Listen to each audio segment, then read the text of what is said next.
Hey galera, mais um vídeo aqui, quem fala com vocês é o Wiz. E pessoal, esse é o Wiz Responde, o quadro onde eu respondo as perguntas de vocês. Lembrando pessoal, para fazer a tua pergunta, vai no Instagram, na última publicação, comenta lá, que assim que possível eu te responderei. Demora pra caramba, mas eu vou responder todo mundo assim que possível. A moral desse quadro aqui é teorizar em cima dos assuntos de Naruto que intrigam vocês, beleza? Então eu tento responder todo mundo com maior amor e carinho, mas demora. Quem é membro, tem sua pergunta respondida com antecedência porque ajuda o canal, belezinha? Então sem enrolação aqui, vamos à primeira pergunta, que é do nosso amigo Bruno Araújo, que é membro do canal. Ele apoia o canal, tira o escorpião do bolso, então a pergunta dele é respondida com antecedência, como eu falei, beleza? Então a pergunta dele é assim, ó: salve, isso, tudo bem? Tudo bem, irmão? Qual é a Kekkei que aparece nos fillers de Naruto que você acha mais forte? A liberação de cristal ou o Ketsuryugan? Bom, irmão, é assim, o Ketsuryugan nada mais é que o olho dragão de sangue. Esse que nada mais é que um Doujutsu Kekkei, ou seja, uma Kekkei que aparece nos olhos como o Sharingan e tal, ou o Byakugan, que aparece nos membros do clã Shinoiki. Esse poder, além de ter um genjutsu muito poderoso, ele dá capacidade pro cara que tem essa Kekkei de controlar sangue, podendo usar a técnica Ascensão do Dragão de Sangue, uma técnica muito poderosa que bateu de frente com o Susanoo de Sasuke. Obviamente perdeu, mas é uma técnica de um nível muito grande para poder, no mínimo, bater de frente com o Susanoo. E os usuários conhecidos dessa Kekkei são En e Shino, ambos do clã Shinoiki. Já a liberação de cristal, que é muito mais famosa dentro dos fãs da obra de Naruto, pois apareceu no início do Naruto Shippuden, também é uma Kekkei muito rara, que dá capacidade para o cara que tem esse poder de cristalizar as coisas, onde o cara consegue cristalizar água, terra, madeira e até mesmo a umidade do ar, transformando tudo isso em armas para o seu uso. Fora que ele pode cristalizar as pessoas, pois dentro da pessoa tem água e tudo mais. Ele pode cristalizar até mesmo uma pessoa e transformar ela em pó, caso bata aquele cristal e tudo mais. Só que a liberação de cristal tem como fraqueza, ou seja, não consegue cristalizar vento, fogo e relâmpago. Fora que também não consegue cristalizar o chakra natural e coisas feitas de chakra, pois como essas coisas não têm uma densidade, não tem um corpo em si, ele não consegue cristalizar, pois tecnicamente não existe ali na umidade, nas coisas da natureza. Tanto que por causa dessa fraqueza, usuários que têm uma capacidade de mover muito chakra, de manipular chakra com grande quantidade, pode desfazer a técnica de cristalização. E a única usuária até o momento que foi vista fazendo e usando a técnica de cristalização, o elemento cristal, a liberação de cristal, foi Guren. E pessoal, como foi dito na pergunta, essas duas técnicas, essas duas Kekkei na verdade, elas são fillers. Então elas não tem na obra original de Naruto. E sim só no anime, mas tu pode considerar sim do mundo de Naruto a liberação de cristal e também a liberação de sangue, né, que não é na verdade isso. E pessoal, apesar dessas técnicas não serem oficiais, elas são fillers, dá pra considerar sim elas do mundo de Naruto, pois de fato elas fazem parte, elas são muito importantes, principalmente a liberação de cristal, e o Ketsuryugan veio depois, mas também um poder muito interessante que a gente pode trazer para o mundo de Naruto tranquilamente, apesar de não ser oficial. E entre um e outro, eu acredito que o mais forte seria o Ketsuryugan. Isso por um motivo: genjutsu. O genjutsu deles é muito poderoso, tanto que pode controlar a pessoa a ponto de fazer com que ela vire um humano bomba. O cara que pode explodir, entendeu? Ele vai lá, um vai passando pro outro, tipo como se fosse se contaminando com aquele poder e causa explosões, a pessoa se explode. Então é uma coisa muito poderosa e pode ser usada a favor numa luta e também numa questão de estratégia e tudo mais. Já a questão da liberação de cristal é diferente, pois é mais para lutas diretas. Então eu acredito assim, ó, Ketsuryugan, ele poderia controlar o usuário da liberação de cristal para que ele simplesmente explodisse. Mas o cara da liberação de cristal também poderia usar o sangue que o outro usa para cristalizar e para parar tudo aquilo. Por exemplo, o dragão de sangue poderia ser cristalizado pela pessoa que tem a liberação de cristal. Então seria uma luta muito louca, mas a desvantagem está para quem tem a liberação de cristal, pois o genjutsu do Ketsuryugan é muito poderoso. Se pegar no cara, já era, mas se não pegar, a luta fica bem equilibrada ali e a vantagem fica para quem for mais esperto, e no caso para quem tem mais vantagens, ou seja, quem tem mais vantagens são os membros do clã Shinoiki que tem o Ketsuryugan, belezinha? Essa é a minha opinião, mas qual a opinião de vocês? O que vocês acham sobre essas duas Kekkei? Deixem nos comentários para mim saber a opinião de vocês. Então já vamos à próxima pergunta, que é do membro aqui do canal, Rafael Hat, mano. Ele é assim, ó: Wiz, tem um pedido, faça um vídeo sobre os personagens que na sua opinião poderiam ser revividos na Quarta Guerra, por exemplo, Sakumo, primeiro Mizukage, Danzo, Kushina. Valeu, mano. E assim, ó, mano, tem muitos personagens que poderiam ser revividos na Quarta Guerra. Tem o Izuno, tem Fugaku Uchiha e tem outros muitos caras, o próprio Dai, pai do Gai, que também seria um cara muito interessante dentro da guerra. Então são muitos que poderiam ser ressuscitados, mas é aquilo, irmão. Se trazesse todo mundo, iria se tornar uma bagunça e alguns personagens não deveriam ser trazidos mesmo, que seria legal ver eles de volta, legal ver os personagens agindo, feriria o legado do personagem, porque quando a obra fecha um arco de um personagem e ele morre ou ele desaparece por algum motivo, significa que aquele personagem foi feito para aquilo. Então o autor pensou naquele personagem para fechar em tal momento da obra. Se ele volta, quebra toda a questão do personagem, toda a história do personagem se quebra, tentando que fazer alterações na nossa mente. E para quem escreve ou cria roteiro entende que os personagens têm que passar pelo processo de personalização, ou seja, de personalidade. A personalidade deles começa de um jeito e vai evoluindo com o passar do tempo até chegar no seu ápice, onde se fecha.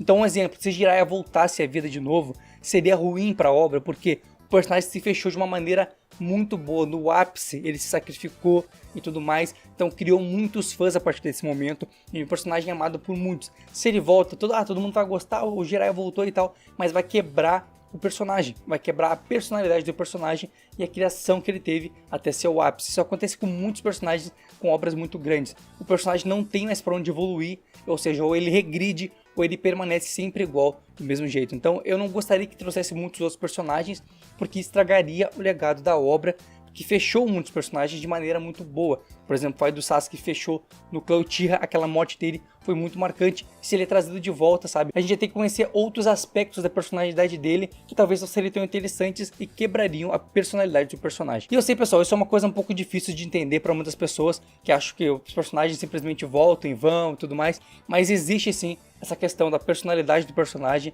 e da evolução dentro dele, dentro da obra, até seu ápice para fechar o arco dele. E quando isso é ferido, ou isso é interrompido, ou trazido de volta um personagem que já fechou seu arco, ele acaba regredindo. Um exemplo que eu sempre digo aqui é Goku, que ele fechou o seu ápice lá na saga Z, e depois em Dragon Ball Super ele teve que voltar meio infantilizado, meio perdido, sabe? Não era o mesmo Goku que a gente conhecia no seu ápice, Super Saiyajin 3 e tudo mais, que tu via que ele estava mais sério, o personagem ficou mais sério com o passar do tempo. E depois na saga Super ele teve que regredir para depois voltar a evoluir de novo. Então é uma coisa que acontece dentro de roteirização. E a última vez que eu disse isso, as pessoas, não, isso não existe, isso aqui, mano, existe. Quem diz que não existe, tá passando vergonha. Porque é assim que funciona a questão de personagens dentro de obras. Quando tu cria um personagem, tu cria ele no início, no meio e no fim dele. Ele sempre vai ter essa trajetória do personagem, e se isso for quebrado ou terminou e tu volta com ele de novo, tu tem que voltar dele do zero ou de onde ele tá. Mas ele não vai poder mais crescer depois que ele chegar no nível mais alto. Já tem um nível, um teto de personalização do personagem. Ou seja, tem um teto onde ele pode chegar e não tem como ele passar daquele teto. Simplesmente ele pode regredir ou permanecer sempre daquele jeito. Então é uma coisa meio chata de explicar, mas eu não gostaria que trouxesse mais personagens. Os que trouxeram foram bons e muitas pessoas se decepcionaram com o Naruto Shippuden exatamente pelo fato de trazer personagens que não era para ter trazido. Essa é a minha opinião, mas qual a opinião de vocês? Gostariam que trouxesse mais personagens? Se sim, qual? Só não fala Shisui e Jiraiya, beleza? Escreve nos comentários aí. Então já vamos para a próxima pergunta, que é do nosso amigo Alisson Reis, que é membro aqui do canal. O bicho é brabo demais, tirou o escorpiãozinho do bolso. Então, mano, valeu aí, hein? E a pergunta dele é assim, ó. E aí, Wiz, tudo bem? Tudo bem, mano? E contigo? Se Bi desse a porrada no ataque, que duplo da Katsuki ganharia dele? Curto muito seus vídeos e gosto do tipo de pessoa que você é. Salve, mano, e eu que agradeço o apoio de vocês e tento retribuir da melhor maneira possível. Não é fácil gravar vídeo, não é fácil fazer tudo que a gente faz aqui, mas a gente tenta de alguma maneira alegrar o dia de vocês e de alguma forma, pelo menos no tempo do vídeo, você possa esquecer dos seus problemas aí ou tirar algum ânimo, tirar alguma coisa boa do vídeo. Mas eu sempre recomendo, pessoal, tudo que vocês assistirem, tudo que vocês forem fazer, façam com olhos e ouvidos de aprendiz. Sempre tenta aprender alguma coisa. Tá vendo vídeo de animes? Tenta aprender alguma coisa. Tá vendo vídeo sobre galáxias? Tenta aprender alguma coisa, não só sobre o assunto que tu tá vendo, mas tirar alguma coisa de dentro daquilo que possa te melhorar a tua vida, de alguma forma, te fazer sentir bem. Então eu fico muito grato por isso, esse é o motivo de ter canal no YouTube, poder passar nossas experiências, poder passar o que a gente pensa para outras pessoas, para que de alguma forma a gente possa ajudar alguém a ser feliz naquele dia, ou a se distrair pelo menos, dar uma risada na nossa cara aqui gravando o vídeo, beleza? Então eu que agradeço, e a tua pergunta vamos responder assim, ó. A Katsuki que venceria Bi, na minha opinião. Uma dupla é Itachi e Kisame. Por quê? Itachi e Kisame, os dois sozinhos já meio que empataria ou quase venceriam o Bi. Eu acredito que o Bi venceria individualmente sim, se lutasse só contra o Itachi, venceria o Itachi, e se lutasse só contra o Kisame, venceria o Kisame na minha opinião, apesar de quase ter perdido, porém quando ele lutou contra o Kisame, ele teve que salvar os dois caras lá, o velho e o guaxinim gigante que ele tava perto lá, que obviamente se distrair contra o Kisame não é legal, e realmente foi o que aconteceu, ele foi salvo pela Sama errada. Mas então imagina, Kisame e Bi tinham quase o mesmo poder, até quase o mesmo poder, claro que Bi não se transformou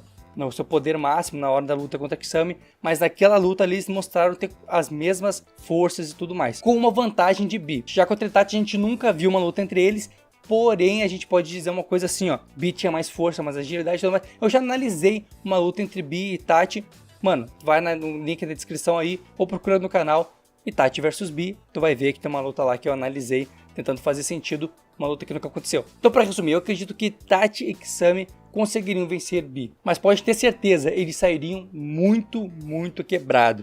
Não ia ser Vapo não. Talvez o Bi passasse até o Vapo nos dois, se os dois bobeassem, porque o Bi tem uma besta de caudas muito poderosa com ele. Mas é claro que se os dois Akatsuki lutassem juntos, com certeza eu acredito que eles venceriam por causa das estratégias deles e o poder imenso que os dois tinham, ainda mais juntos. Mas lembre de uma coisa, o Bi não deixa barato, hein? E se bobear ele passa o Vapo. Então já vamos à próxima pergunta, que é do nosso amigo membro do canal também, Peremelete. O bicho é brabo demais, faz um monte de pergunta, e a pergunta dele nesse momento é assim, ó: salve monstro, beleza? Beleza, man? Na sua opinião, tirando os Hokages, seria Gaara o Kage mais poderoso? Agradeço pela resposta. Mano, pra ser sincero contigo, eu não vejo Gaara como o Kage mais poderoso fora os Hokages. Temos Raikages aí, que são extremamente poderosos. Temos também nosso querido Mu, que também era muito poderoso, a gente não viu lutando tanto, mas dava um trabalho enorme. Então tem muitos personagens Kages que seriam mais fortes que Gaara, na minha opinião. Principalmente o terceiro Raikage e o quarto Raikage, que são personagens fora da realidade, muito poderosos, considerados ninjas extremos. O próprio terceiro Raikage, mano, passou o Vapo em 3.000 ninjas, ele é nível Minato quase, se não mais. Então, uma força muito grande, velocidade muito grande, resistência muito grande, coisas que o nosso Gaarinha não tem, apesar dele ser muito zica e muito poderoso. Então eu acredito que Gaara não é o Kage mais poderoso, e eu acredito que é o terceiro Raikage que é o Kage mais poderoso, tirando os Hokages, beleza? Mas qual a opinião de vocês? Deixem nos comentários. Gaara seria o Kage mais poderoso fora os Hokages? Se não, qual era a sua opinião? Escreve nos comentários. Então vamos à próxima pergunta, que é do Rafael Hatman, membro do canal. Já fez pergunta nesse vídeo, vai fazer de novo porque o bicho é brabo. E a pergunta dele é assim, ó: Luiz, adoro você demais, obrigado irmão. Seguinte, se Jiraiya, Kushina, Sakumo e Dai, podendo usar os 8 portões, fossem revividos na Quarta Guerra Mundial Ninja, qual seria o trauma psicológico que traria Naruto, Kakashi e Gai ao terem que enfrentar esses personagens? E como eles fariam para selá-los? Bom, irmão, seria um trauma muito grande, porém, não seria aquela coisa de deixar eles mal. Talvez quem ficaria mais mal, na minha opinião, seria o Gai por ver o pai dele, porque é uma coisa muito emocionante, o pai dele sacrificou por ele, então seria bem pesado. Kakashi também ficaria bem abalado ao ver o pai dele, por ver o pai dele de novo e tudo mais, então seria uma questão muito emocional, porém os dois já tinham conversado, já tinham se despedido antes. Então se o pai dele voltasse, simplesmente ele selaria o mais rápido possível, e tem como selar várias formas de selamento, e já selaram ninjas mais poderosos, e eu acredito que esses ninjas aí, com 8 portões, e Edo Tensei não dão muito trabalho, porque é que eu acredito, a minha teoria sobre 8 portões mais Edo Tensei, é que os 8 portões e o Edo Tensei colidem um com o outro, e o cara fica fraco, não fica tão forte quanto ficaria usando 8 portões, e sim mais fraco, porque usando o 8º portão tu vai morrendo, o Edo Tensei não deixa tu morrer. Só que o que acontece com o teu poder? Teu poder vai cair, porque um poder fica puxando o outro, ficam brigando, e tu não consegue usar nenhum nem o outro ao máximo. Tu não consegue nem usar a regeneração do Edo Tensei ao máximo, e também não usar a força e o poder incrível dos 8 portões, porque o Edo Tensei tá atrapalhando. Então um atrapalha o outro.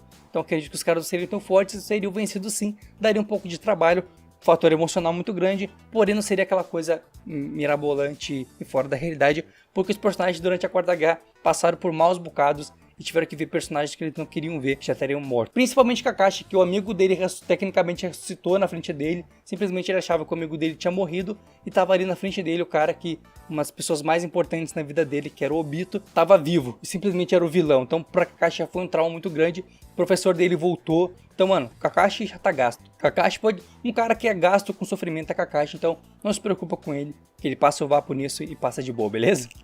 pessoal, eu tenho um conselho para vocês, que é sobre um curso de desenho muito interessante, onde você vai aprender a desenhar sem frescura, passo a passo, pessoal. Eu recomendo, como eu sempre falo para vocês, porque um curso de desenho online é a melhor forma hoje em dia de se aprender, pois você não vai precisar ir até o curso, vai ficar em casa e estudar a hora que você quiser.